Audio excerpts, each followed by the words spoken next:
Hi ಗೆಳೆಯರೇ, ಎಲ್ಲರಿಗೂ ನಮಸ್ಕಾರ. ಇದು ಹಳ್ಳಿಯ ಮಣ್ಣಿನಲ್ಲಿ ಅರಳಿದ ಎರಡು ಸರಳ ಹೃದಯಗಳ ಕತೆ, ರಾಮಯ್ಯ ಮತ್ತು ಲಿಂಗಮ್ಮ. ಅವರು ಗಾರೆ ಕೆಲಸ ಮಾಡಿ ಊರಿನ ಜನರ ಮನೆಗಳನ್ನು ಕಟ್ಟಿಸುತ್ತಿದ್ದರು. ಕಲ್ಲು, ಮಣ್ಣು ಮತ್ತು ಬೆವರಿನ ಮೂಲಕ ಅವರು ಬದುಕನ್ನು ಕಟ್ಟುತ್ತಿದ್ದಾರೆ. ಅವರಿಗೆ ಮಕ್ಕಳು ಇರಲಿಲ್ಲ. ಆ ಕಾರಣಕ್ಕೋ ಅವರ ಮನೆಯಲ್ಲಿ ಕೆಲವೊಮ್ಮೆ ಮೌನ ತುಂಬಿಕೊಳ್ಳುತ್ತಿತ್ತು. ರಾತ್ರಿ ಊಟದ ನಂತರ ಇಬ್ಬರು ಹಾಸಿಗೆಯಲ್ಲಿ ಮಲಗಿದಾಗ ಹೊರಗಿನ ಗಾಳಿಯ ಸದ್ದು ಮಂಕಾಗುತ್ತಿದ್ದರು. ಮನದೊಳಗಿನ ಏಕಾಂತ ಮಾತ್ರ ಜಾಗೃತವಾಗಿಯೇ ಇರುತ್ತಿತ್ತು. ಲಿಂಗಮ್ಮನ ಹೃದಯದಲ್ಲಿ ಒಂದು ಪ್ರಶ್ನೆ ಸದಾ ಮೂಡುತ್ತಿತ್ತು: ನಮ್ಮ ಮನೆಗೆ ಯಾವಾಗ ನಗು ಬರುವುದು? ಆದರೆ ಅವಳು ಆ ನೋವನ್ನು ಮನದೊಳಗೆ ದಾಚಿಕೊಳ್ಳುತ್ತಿದ್ದಳು. ಏಕೆಂದರೆ ಗಂಡನಿಗೆ ಬೇಸರವಾಗಬಾರದು, ಅವನು ದುಡಿ ಬರುವವನಾಗಿದ್ದಾನೆ. ಬೆಳಗ್ಗೆ ಸೂರ್ಯೋದಯವಾಗುತ್ತಿದ್ದಂತೆ ಲಿಂಗಮ್ಮ ಎದ್ದೆ ಬಿಟ್ಟುಕೊಂಡು ಮನೆ ಕೆಲಸಗಳನ್ನು ಮುಗಿಸಿ ಗಂಡನ ಜೊತೆ ಗಾರೆ ಕೆಲಸಕ್ಕೆ ಹೊರಡುತ್ತಿದ್ದಳು. ರಾಮಯ್ಯ ಒಳ್ಳೆಯವನಾಗಿದ್ದಾನೆ, ಆದರೆ ಅವನ ಬದುಕು ಎಂದರೆ ಕೆಲಸ, ಊಟ, ನಿದ್ರೆ ಅಷ್ಟೇ. ಪ್ರೀತಿ, ಮಾತು, ಮಮತೆಗಳ ಬಗ್ಗೆ ಅವನಿಗೆ ಜಾಸ್ತಿ ತಿಳಿಯದೆ ಹೋಯಿತು. ಲಿಂಗಮ್ಮನೊಳಗೆ ತುಂಬಿದ್ದ ಪ್ರೀತಿಯ ಸಾಗರ ಅವನಿಗೆ ಗೋಚರವಾಗುತ್ತಿರಲಿಲ್ಲ. ಒಂದು ಶುಭ್ರ ಬೆಳಿಗ್ಗೆ ಹಳ್ಳಿಯ ತಂಪು ಗಾಳಿ ಬೀಸುತ್ತಿದ್ದಾಗ ಲಿಂಗಮ್ಮ ಬಟ್ಟೆ ತೊಳೆಯಲು ಕೆರೆ ಕಡೆಗೆ ಹೊರಟಳು. ಸೂರ್ಯ ಕಿರಣಗಳು ನೀರಿನ ಮೇಲಿನ ತೇಲುತ್ತಿದ್ದವು. ಕೆರೆಯ ಬದಿಯಲ್ಲಿ ಅರಳಿ ನಿಂತಿದ್ದ ಕಾಡುಹೂವುಗಳ ಪರಿಮಳ ಅವಳನ್ನು ಮುದ್ದಾಡುತ್ತಿದ್ದವು. ಆಕೆಯ ಮಂಗಲಸೂತ್ರ ಸಣ್ಣ ಗಾಳಿಯಲ್ಲಿ ಅಲೆದಾಡುತ್ತಿತ್ತು. ಅವಳು ಕೆರೆಯ ಹತ್ತಿರ ಕುಳಿತು ಬಟ್ಟೆ ತರವುತ್ತಿದ್ದಾಗ ಏಕಾಏಕಿ ಯಾವುದೋ ಪರಿಚಿತ ಧ್ವನಿ ಕಿವಿಗೆ ತಟ್ಟಿತು: ಲಿಂಗಮ್ಮ, ನೀನೇನಾ? ಅವಳು ತಿರುಗಿ ನೋಡಿದಾಗ ಬಾಲ್ಯದ ಸ್ನೇಹಿತ ರಾಮಣ್ಣ ಅವಳ ಎದುರು ನಿಂತಿದ್ದ. ಇಬ್ಬರೂ ನಿಶ್ಚಲವಾಗಿ ಕೆಲಕ್ಷಣ ಒಬ್ಬರನ್ನೊಬ್ಬರು ನೋಡುತ್ತ ನಕ್ಕರು. ಬಾಲ್ಯದ ನೆನಪುಗಳು, ಹಳ್ಳಿಯ ಶಾಲೆ, ಮಣ್ಣಿನ ರಸ್ತೆಗಳಲ್ಲಿ ಓಡಾಟ ಎಲ್ಲವೂ ಆ ಕ್ಷಣ ನೆನಪಾಯಿತು. ಎಷ್ಟು ವರ್ಷಗಳ ನಂತರ ನೋಡುತ್ತಿದ್ದೇನೆ ನಿನ್ನನ್ನು ಎಂದ ರಾಮಣ್ಣ. ಹೌದು, ಕಾಲ ಎಲ್ಲವನ್ನೂ ಬದಲಾಯಿಸಿಬಿಡುತ್ತೆ ಅಲ್ವಾ? ಲಿಂಗಮ್ಮ ನಿಟ್ಟುಸಿರು ಬಿಟ್ಟಳು. ಇಬ್ಬರೂ ಮಾತನಾಡುತ್ತಾ ನಗುತ್ತಾ ಇದ್ದಾಗ ಲಿಂಗಮ್ಮನ ಕಾಲು ಮಣ್ಣು ಜಾರಿ ಬಿದ್ದುದು. ಅಯ್ಯೋ ಎಂದು ಕೂಗುತ್ತಾ ಮುಂದೆ ತೇಲುತ್ತಾ ಹೋದಳು. ನೀರಿನ ರಭಸ ಹೆಚ್ಚಾಗಿ ಅವಳ ಕೈಪಾದಗಳು ಸಡಿಲವಾಗಿ ತೇಲುತ್ತಲೇ ಇದ್ದವು. ಆಘಾತಗೊಂಡ ರಾಮಣ್ಣ ತಕ್ಷಣ ಕೆರೆಯೊಳಗೆ ಹಾರಿ ಅವಳನ್ನು ಹಿಡಿದುಕೊಂಡ. ಲಿಂಗಮ್ಮ, ಕನ್ಫ್ಯೂಸ್ ಆಗ್ಬೇಡ, ನನ್ನನ್ನು ಬಿಗಿಯಾಗಿ ಹಿಡುಕು ಎಂದು ಕೂಗಿದ.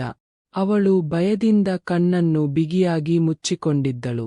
ಕೊನೆಗೆ ತೀರಕ್ಕೆ ತಲುಪಿದರು. ಲಿಂಗಮ್ಮ ಉಸಿರಾಟಕ್ಕೆ ಕಷ್ಟಪಡುತ್ತಾ ನಡುಗುತ್ತಿದ್ದಳು. ನೀರಿನಲ್ಲಿ ನೆನೆದು ನಿಂತಿದ್ದಾಗ ಅವಳ ಕಣ್ಣು ತುಂಬು ಕಣ್ಣೀರು. ರಾಮಣ್ಣ ಶಾಂತವಾಗಿ ಹೇಳಿದ: ಜೀವನ್ ಎಷ್ಟು ಅಮೂಲ್ಯ ಗೊತ್ತಾ? ಸಂಜೆಯವರೆಗೂ ನೀನು ಮನೆಗೆ ಹೋದ್ರೆ ಯಾರೋ ಕಾದಿದ್ದಾರೆ.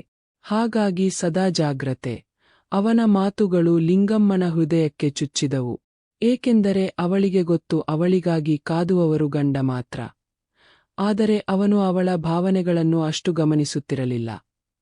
ಅಂದು ಮನೆಯ ಕಡೆ ಹೋಗುವ ದಾರಿಯಲ್ಲಿ ಹೆಜ್ಜೆಗಿಂತಲೂ ಮನಸ್ಸು ಹೆಚ್ಚು ತೂಕವಾಗಿತ್ತು. ನನ್ನ ಬದುಕು ನಿಜವಾಗಿಯೂ ಮೌಲ್ಯವಿದೆಯಾ ಎಂದು ಅವಳು ತಾನೇ ಕೇಳಿಕೊಂಡಳು. ರಾಮಯ್ಯ ಮನೆಗೆ ಬಂದಾಗ ಪಡೆದುಕೆ ಉಟ್ಟು ತಯಾರಿಸಿದ ರೊಟ್ಟಿ ಹಾಗೂ ಸಾರು ತಿನ್ನುತ್ತಾ ಇದ್ದ ಅವನ ಮುಖವನ್ನು ಲಿಂಗಮ್ಮ ಗಮನಿಸುತ್ತಿದ್ದಳು. ಅವನು ಯಾವ ಮಾತು ಆಡಲಿಲ್ಲ. ಇಂದಿನಂತಹ ಭಯಾನಕ ಘಟನೆ ಅವನಿಗೆ ಹೇಳಬೇಕೋ ಬೇಡವೋ ಎಂಬ ಗೊಂದಲದಲ್ಲಿ ಅವಳು ಇದ್ದಳು. ಕೊನೆಗೆ ಧೈರ್ಯ ಮಾಡಿ ಎಲ್ಲಾ ವಿವರವನ್ನು ಹೇಳಿದಳು. ಪ್ರಥಮವಾಗಿ ರಾಮಯ್ಯ ಕೋಪಗೊಂಡ, ಯಾಕೆ ಜಾಗ್ರತೆ ಇರಲಿಲ್ಲ ಎಂದು. ಆದರೆ ನಂತರ ಅವನು ಮೌನವಾಗಿ ಬಿಟ್ಟ. ಆ ಮೌನದಲ್ಲಿ ಅವನೊಳಗೆ ಕೆಲವು ಪ್ರಶ್ನೆಗಳು ಮೂಡಿದವು. ಲಿಂಗಮ್ಮನ ಬದುಕು ನನ್ನಷ್ಟೇ ಮಹತ್ವದ್ದು. ಅವಳು ಬಿದ್ದಿದ್ದರೆ, ಅವಳಿಗೆ ಏನಾದರೂ ಆಗಿದ್ದರೆ ಎಂಬ ಭಯ ಅವನ ಹೃದಯವನ್ನು ನೊಗಿಸುತ್ತಿತ್ತು. ವರ್ಷಗಳಿಂದ ಮೊದಲ ಬಾರಿಗೆ ರಾಮಯ್ಯ ಲಿಂಗಮ್ಮನ ಕೈ ಹಿಡಿದನು. ನಿನ್ನನ್ನು ನಾನು ಹೆಚ್ಚು ಗಮನಿಸೋಲ್ಲ ಅಲ್ವಾ? ಕ್ಷಮಿಸು ಲಿಂಗಮ್ಮ. ಆ ಒಂದು ಮಾತು ಅವಳ ಕಣ್ಣಿಗೆ ಆನಂದದ ನೀರನ್ನು ತರಿಸಿತು. ಆ ದಿನದಿಂದ ರಾಮಯ್ಯ ಬದಲಾಗಲು ಪ್ರಾರಂಭಿಸಿದ. ಕೆಲಸಿಯಾದರೂ ಅವನು ದಿನಕ್ಕೆ ಕನಿಷ್ಠ ಕೆಲ ನಿಮಿಷಗಳನ್ನು ಅವಳ ಜೊತೆ ಮಾತಾಡುವ ಅಭ್ಯಾಸ ಮಾಡಿಕೊಳ್ಳುತ್ತಿದ್ದ. ಇಂದು ಏನು ಅಡಿಗೆ ಮಾಡಿದೆಯಾ? ನೀನು ದಣಿದಿರೋ? ಏನಾದರೂ ಬೇಕಾ? ಇಂತಹ ಚಿಕ್ಕ ಚಿಕ್ಕ ಪ್ರಶ್ನೆಗಳು ಲಿಂಗಮ್ಮನ ಹೃದಯದ ಮೌನವನ್ನು ಕರಗಿಸಿದವು. ಹಳ್ಳಿಯಲ್ಲಿ ಜಾತ್ರೆ ಬಂದಾಗ ಹಲವು ವರ್ಷಗಳ ಬಳಿಕ ರಾಮಯ್ಯ ಲಿಂಗಮ್ಮನನ್ನು ಜೊತೆಗೆ ಕರೆದುಕೊಂಡು ಹೋದ. ಅವಳು ಬಣ್ಣ ಬಣ್ಣದ ಚೂಡಿಗಳನ್ನು ನೋಡಿ ಏಕಾಏಕಿ ನಗುತ್ತಿದ್ದಳು. ಆ ನಗು ರಾಮಯ್ಯನಿಗೆ ಸ್ವರ್ಗದ ಸವಿ ನೀಡಿತು. ಅವನು ಅವಳ ಕೈಹಿಡಿದು, ನಿನಗೆ ಯಾವದ್ದು ಇಷ್ಟವೋ ಅದನ್ನೇ ತೆಗೆದುಕೋ ಎಂದು ಮೃದುವಾಗಿ ಹೇಳಿದಾಗ ಲಿಂಗಮ್ಮನ ಕಣ್ಣು ಮತ್ತೆ ಮಿನುಗಿತು. ಅವಳಿಗೆ ನೀಡಿದ ಆ ಚೂಡಿಗಳು ಒಬ್ಬ ಗಂಡನಿಂದ ಬಂದ ಪ್ರೀತಿಯ ಉಡುಗೊರೆ, ಅದು ಆಕೆಯ ಜೀವನದ ಅನಮ್ಯ ಖನಿ. ನೀರು ಹತ್ತಿರ ಸಂಭವಿಸಿದ ಘಟನೆ ಲಿಂಗಮ್ಮಗೆ ಬದುಕಿನ ಮೌಲ್ಯವನ್ನು ಕಲಿಸಿತು ಮತ್ತು ರಾಮಯ್ಯನಿಗೆ ಅವಳ ಮೌಲ್ಯವನ್ನು. ಇಬ್ಬರೂ ಒಬ್ಬರಿಗೊಬ್ಬರು ಆಧಾರವಾಗಿರುವ ಬಾಂಧವ್ಯವನ್ನು ಮತ್ತೆ ಅರಿತುಕೊಂಡರು. ಕಾಲ ಕಳೆದಂತೆ ಅವರ ಮನೆಗೆ ನಗು ಮತ್ತೆ ಬಂದಿತು. ಗಾಳಿಯಲ್ಲಿ ತುಂಬಿಕೊಂಡ ಮಮತೆ ಮತ್ತು ಶಾಂತಿ ಇವೆಲ್ಲವೂ ಅವರ ಜೀವನಕ್ಕೆ ಹೊಸ ಬೆಳಕನ್ನು ತಂದವು. ಬಾಲಕನೊಬ್ಬನನ್ನು ದತ್ತು ತೆಗೆದುಕೊಳ್ಳುವ ಕನಸು ಕೂಡ ಇಬ್ಬರ ಮನಸ್ಸಿನಲ್ಲಿ ಮೂಡಿಬಂದಿತು. ಅವನಿಗೆ ಪ್ರೀತಿ ನೀಡಿ, ಅವರ ಮನೆಯಲ್ಲಿ ಮಗುವಿನ ನಕ್ಕಾಟ ತುಂಬಿಸಿ, ಬದುಕನ್ನು ಸುಂದರಗೊಳಿಸುವ ನಿರ್ಧಾರಕ್ಕೂ ಬಂದಿತು. ರಾಮಯ್ಯ ಈಗ ಕೆಲಸದ ನಂತರ ಮನೆಗೆ ಬರಲು ತಡ ಮಾಡ್ತಿರಲಿಲ್ಲ. ಲಿಂಗಮ್ಮನಿಗೆ ಸ್ವಲ್ಪ ಆರಾಮ ಕೊಡಲು ಸಂಜೆ ಊಟ ಮಾಡುವುದಕ್ಕೂ ಶುರು ಮಾಡಿದ. ಇಬ್ಬರೂ ತೋಟದಲ್ಲಿ ಕುಳಿತು ಹಳೆಯ ನೆನಪುಗಳನ್ನು ಹಂಚಿಕೊಂಡಾಗ ಹೃದಯಗಳು ಇನ್ನಷ್ಟು ಹತ್ತಿರವಾದವು. ಅವಳು ಹೇಳುತ್ತಿದ್ದಳು, ನನಗೆ ಜೀವನದ ಅರ್ಥವೇನು ಗೊತ್ತಿದೆ ನೀನೇ. ಅದಕ್ಕೆ ಅವನು ಮೃದುವಾಗಿ ಉತ್ತರಿಸುತ್ತಿದ್ದ, ನೀನು ಇದ್ದಾಗ ನಾನೇ ಬದುಕಿದ್ದೇನೆ.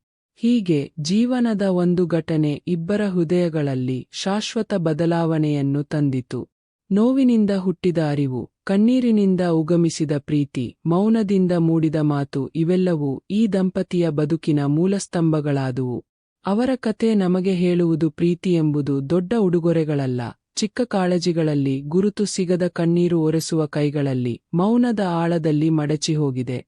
ಸ್ನೇಹಿತರೆ, ಬದುಕು ನಮಗೆ ಯಾವಾಗ ಯಾವ ಪಾಠ ಕೊಡುತ್ತದೆ ಎನ್ನುವುದು ಗೊತ್ತಾಗುವುದಿಲ್ಲ. ಲಿಂಗಮ್ಮನ ಬದುಕು ಕಲಿಸಿದ ಪಾಠ, ನಾವು ಯಾರಿಗೋ ಮುಖ್ಯ ಮತ್ತು ಅವರ ಜೀವನದಲ್ಲಿ ಬಣ್ಣ ತುಂಬಲು ಹುಟ್ಟಿದ್ದೇವೆ. ಈ ಕತೆ ಇಲ್ಲಿಗೆ ಮುಕ್ತಾಯ. ಎಲ್ಲರಿಗೂ ಧನ್ಯವಾದಗಳು.